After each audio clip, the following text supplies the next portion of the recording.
Hello friends, எல்லோருக்கும் வணக்கம். இன்றைக்கி நாம் என்ன கோயில் ஒன்று பார்க்கலாம். பிரசித்தி பெற்ற ஒரு கோயில். இது வந்துட்டு கான்காப்பூர் அப்படின்னு சொல்லிட்டு கர்நாடகா அண்ட் மகாராஷ்டிராவோட பார்டரில் வருது. இது வந்து தத்தாத்திரேயருடைய ஒரு சிறப்பு வாய்ந்த கோயில். அதாவது அவருடைய 3 அவதாரம். அந்த 3 அவதாரத்தில் வந்துட்டு நமக்கு வந்து ஃபஸ்ட் அவதாரம் வந்து அவர் தத்தாத்திரேயரோடது.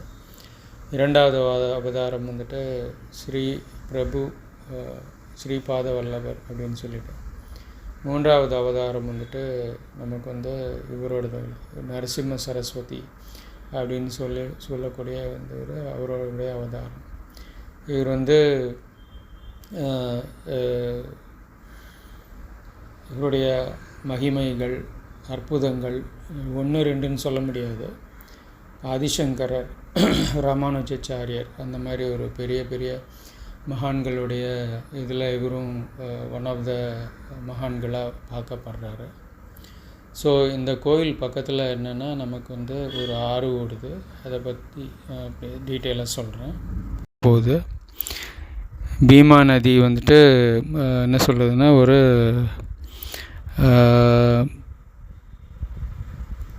சொர்க்கத்திலேருந்து இந்த மாதிரி அசுரர்களுக்கும் தேவர்களுக்கும் அமிர்தத்துக்காக சண்டை வந்தபோது இந்த பீமா அமரஜா அப்படின்ற ஒரு நதி, அதாவது என்னென்னா ஒரு சில துளிகள் வந்து அவங்க சண்டை போடுறப்போ அந்த சில துளிகள் அமிர்தம் வந்து இந்த இடத்துல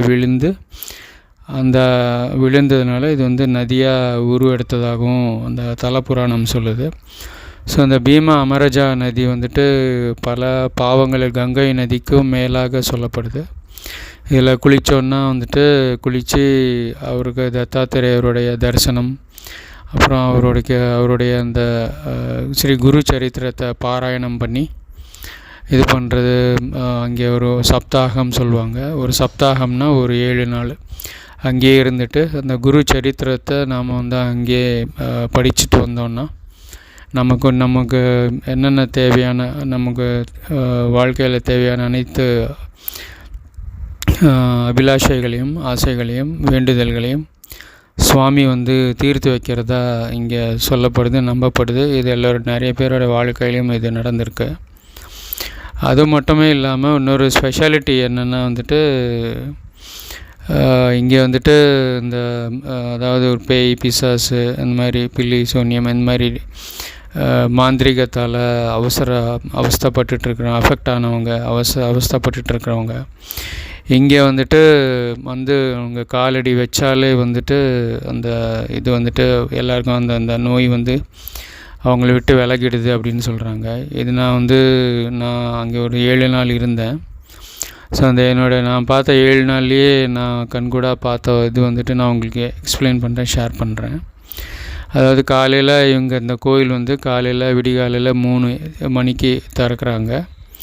ஸோ இங்கே வந்துட்டு உங்களுக்கு ஒரு சுவாமியோட விக்கிரகமோ அந்த மாதிரிலாம் எதுவுமே இருக்காது. இவர் வந்து தான் வந்து சமாதி அடைஞ்சப்போ வந்து இவர் விட்டு போன இவருடைய பாதுகைகள், ஸோ இவருடைய பாதுகைகள் மட்டும்தான் வந்து இங்கே இவங்களுக்கு வந்து சாமியாக கும்பிடப்படுது. ஸோ அந்த சாமி வந்து வேறு விக்கிரகம் எதுவுமே கிடையாது, வெறும் இது மட்டும்தான், இவருடைய பாதுகைகள் மட்டும்தான் இங்கே இவருடைய ரெப்ரசன்டேஷன், இவருடைய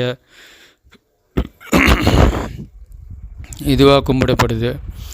ஸோ அதனால் வந்துட்டு இந்த பாதுகைகள் மட்டும்தான் நம்மளால் இங்கே பார்க்க முடியும். வேறு எதையும் நம்மளால் இங்கே வந்து பார்க்க முடியாது. அப்பார்ட் ஃப்ரம் தட் என்னென்னா இங்கே இன்னொரு விசேஷம் வந்து இந்த காலையில் 3 மணிக்கு ஓப்பன் பண்ண அப்புறமா கரெக்டாக மதியம் அரௌண்ட் ஒரு 11:45 11:50க்கு மதியம் ஆரத்தி எல்லாமே ஃபைனல் ஆரத்தி மாதிரி கொடுப்பாங்க. ஸோ அந்த ஆரத்தி கொடுத்து கரெக்டாக அந்த 12 மணி வரும்போது வந்துட்டு அங்கே நார்மலாக நம்மளை மாதிரி தான் எல்லாரோட இது மாதிரி உட்காந்துருப்பாங்க.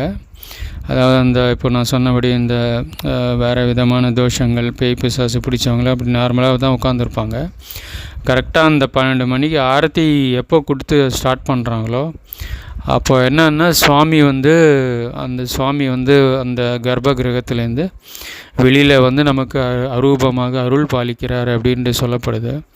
ஸோ கரெக்டாக அந்த ஆரத்தி கொடுக்கும்போது என்ன ஆகும்னா எல்லாம் அவங்கவுங்களின் மாதிரி அவங்களுக்குள்ளே இருக்கிற அந்த தீய சக்தி வந்து வெளியில் வந்து அங்கே வந்து இதுக்காகவே கரெக்டாக ஒரு 2 கம்பி மாதிரி கட்டி வச்சுருக்காங்க. கரெக்டாக என்ன ஆகுன்னா அந்த கம்பி மேலே ஏறிப்பாங்க. அவங்க கரெக்டாக அந்த கம்பி மேலே ஏறிட்டு தன்னுடைய தீய சக்தி இதெல்லாமே அதை வந்து அப்படியே அவங்க எக்ஸ்ப்ரெஸ் பண்ணுவாங்க. தலையாட்டுறது, அப்படியே குதிக்கிறது, கத்துறது எல்லாமே நடக்கும் அங்கே.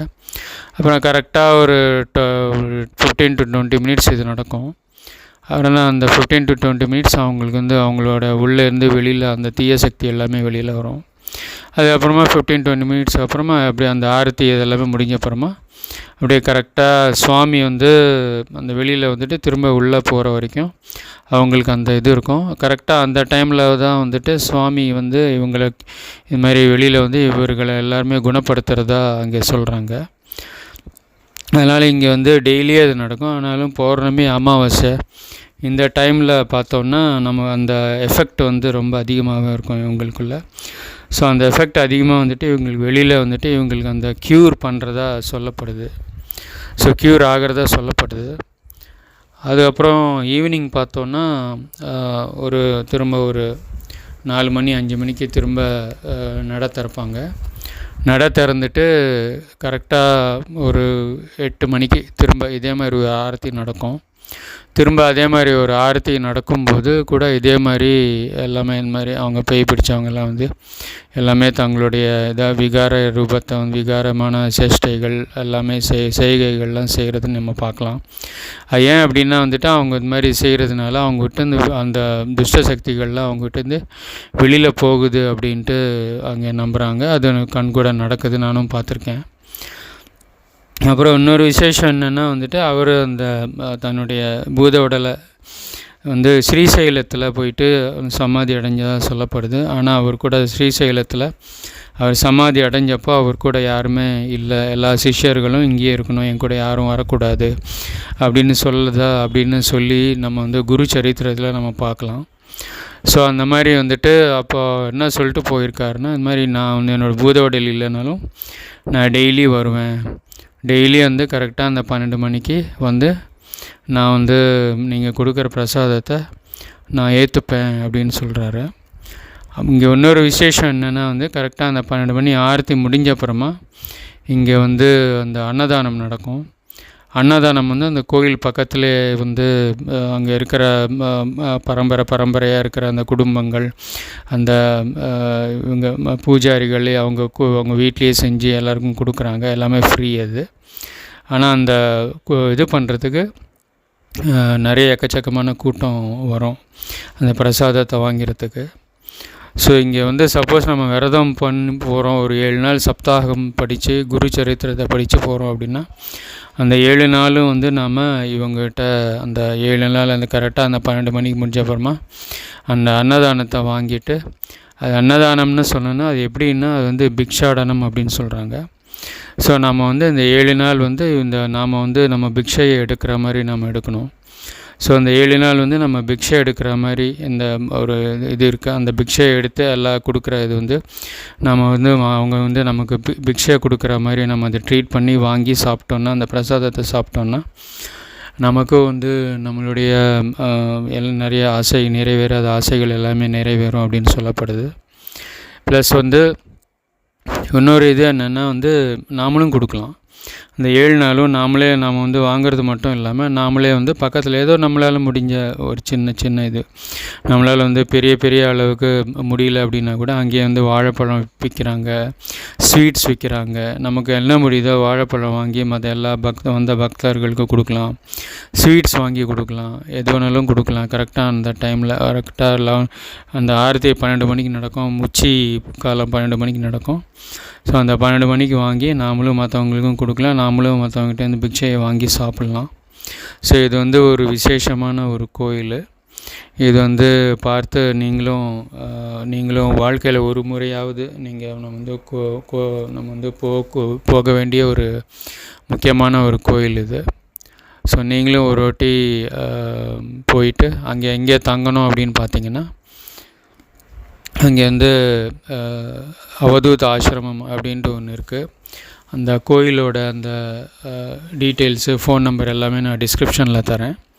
சப்போஸ் நீங்கள் போகணும் அப்படின்னு விருப்பப்பட்டிங்கன்னா, இது வந்துட்டு அந்த அவர்கிட்ட முன்னாடியே ஒரு 1 வீக் முன்னாடியே ஃபோன் பண்ணிவிட்டு ரிசர்வேஷன் பண்ணிவிட்டு நீங்கள் போயிட்டு வந்தீங்கன்னா கரெக்டாக இருக்கும்.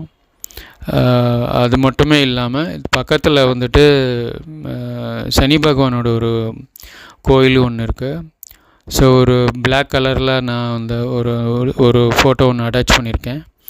ஸோ அங்கே வந்து அந்த பிளாக் கலர் ஸ்டோன் தான் வந்துட்டு சனி பகவானை ட்ரீட் பண்ணுறாங்க. ஸோ அந்த சனி பகவான் வந்து ஸ்வயம்பு சனி பகவான் அப்படின்னு சொல்லப்படுது. ஸோ அதனால் வந்து நமக்கு இந்த கோயில் முடிச்சுட்டு அப்புறம் திரும்ப அந்த கோயிலும் முடிக்கணும். அப்புறம் 3வதாக வந்துட்டு இந்த பீமா அமரஜா சங்கமத்தில் நம்ம வந்து குளிக்கணும். குளிச்சுட்டு ஸோ இந்த கோயிலுக்கு போகிறவங்க எல்லாருமே கம்பல்சரி இந்த 3 க்ஷேத்திரத்துக்கும் அந்த ஃபஸ்ட் திங் அந்த கோயில் அந்த நதியில் குளிக்கிறது. அது பக்கத்துலேயே வந்துட்டு ஔதும்பர விருட்சம் அப்படின்னு சொல்லிட்டு ஒரு அத்தி மரம் ஒன்று இருக்குது. அந்த அத்தி மரம் வந்து அந்த ஔதும்பர விருட்சம் பக்கத்தில் தான் எல்லாருமே உட்காந்து இந்த தத்தாத்திரேயரோட குரு சரித்திரத்தை படிப்பாங்க. அதுவும் பார்க்கணும். அப்புறம் பக்கத்துலேயே ஒரு சிவன் கோயில் இருக்குது, அதையும் பார்க்கணும். அப்புறம் வந்து இந்த இவருடைய சுவாமியோட தத்தாத்திரேயோட நரசிம்ம சரஸ்வதியோட கோயில். அப்புறம் வந்து 3வது வந்து அந்த சனி பகவானோட கோயில். ஸோ இந்த 3த்தையும் பார்த்தா தான் வந்துட்டு நமக்கு அந்த ஒரு யாத்திரை இல்லை ட்ரிப்பு முடியும் அப்படின்னு சொல்லப்படுது. அது மட்டுமே இல்லாமல் அந்த கோயில் அந்த ஊரில் வந்துட்டு ஒரு 8 இடத்துல வந்து இந்த சின்ன சின்ன இந்த ஏரிகள் மாதிரி ஒன்று இருக்குது. ஒவ்வொன்றுத்துக்கும் ஒரு பிளேஸ் இருக்குது. அந்த 8 பிளேசஸ்க்கும் வந்துட்டு போயிட்டு நாம் ஒரு ஆட்டோ மாதிரி லோக்கல் ஆட்டோ மாதிரி எடுத்தோம்னா அவங்களே அந்த 8 இடத்துக்கு நம்ம வந்து கூட்டிகிட்டு போயிட்டு எல்லா இடத்துலையும் நம்ம குளிச்சுட்டு அது ஒவ்வொரு அந்த குளத்து பக்கத்துலேயும் வந்து நமக்கு இது இருக்கும், சின்ன சிவன் கோயில் இருக்கும். அந்த குளத்தோட தண்ணி எடுத்து சிவனுக்கு அபிஷேகம் பண்ணிவிட்டு நம்ம எல்லாமே முடிச்சுட்டு வந்தோன்னா நம்மளுடைய ஆசைகள், நம்மளுடைய வேண்டுதல்கள் கண்டிப்பாக நிறைவேறும் அப்படின்னு சொல்லப்படுது. ஸோ இதையும் வந்து நீங்கள் உங்களுக்கு எப்போ டைம் இருக்கோ, ஆனால் நீங்கள் போகிறதுக்கு முன்னாடி வந்துட்டு அங்கே வந்து எல்லா 24 தட் இஸ் அந்த இயர் ஃபுல்லாகவே தண்ணியெலாம் அந்த பீமா அமரஜா நதியில் ஓடாது. அங்கே வந்துட்டு உங்களுக்கு ஸ்பெசிஃபிக் டைம், அதான் அங்கே வந்துட்டு உங்களுக்கு அந்த மான்சூன் சீசன், ஏன்னா அந்த கரெக்டாக அந்த ரெய்னி சீசன் அந்த கரெக்டாக அரௌண்ட் ஒரு ஜூலை, ஆகஸ்ட், செப்டம்பர் அந்த டைமில் வந்து கரெக்டாக போனீங்கன்னா உங்களுக்கு அந்த நதியில் தண்ணி நிறையா இருக்கும். மற்ற try season around February, March அப்படி போனீங்கன்னா உங்களுக்கு ட்ரையாக தான் இருக்கும். ஸோ அந்த சீசன் பார்த்து நீங்கள் போகிறது கரெக்டாக இருக்கும். அப்போ தான் வந்து நம்மளால் அந்த கோயில் இந்த குளத்து நம்ம அந்த ஏரியில் குளிக்க முடியும். ஸோ அதனால் இந்த ஒரு இது வந்துட்டு நீங்கள் வாழ்க்கையில் கண்டிப்பாக ஒரு முறையாவது நீங்கள் பார்க்க வேண்டிய தரிசிக்க வேண்டிய ஒரு கோயில். எனக்கு ஒரு நல்ல ஒரு டிஃப்ரெண்ட்டான எக்ஸ்பீரியன்ஸாக இருந்தது இது. ஸோ எல்லோரும் அந்த கோயிலுக்கு போயிட்டு சுவாமியை பார்த்துட்டு அவருடைய அனுகிரகத்தை பெற்று நீங்கள் வரணும் அப்படின்ட்டு நான் எல்லோரையும் வேண்டிக்கிறேன். இந்த சேனல் இந்த வீடியோ உங்களுக்கு பிடிச்சிருந்ததுன்னா இது உங்கள் ஃப்ரெண்ட்ஸுக்கும் எல்லாேருக்கும் ஷேர் பண்ணிவிட்டு சப்ஸ்கிரைபும் பண்ணிவிட்டு எனக்கு சப்போர்ட் பண்ணுற மாதிரி கேட்டுக்கிறேன். நன்றி, வணக்கம்.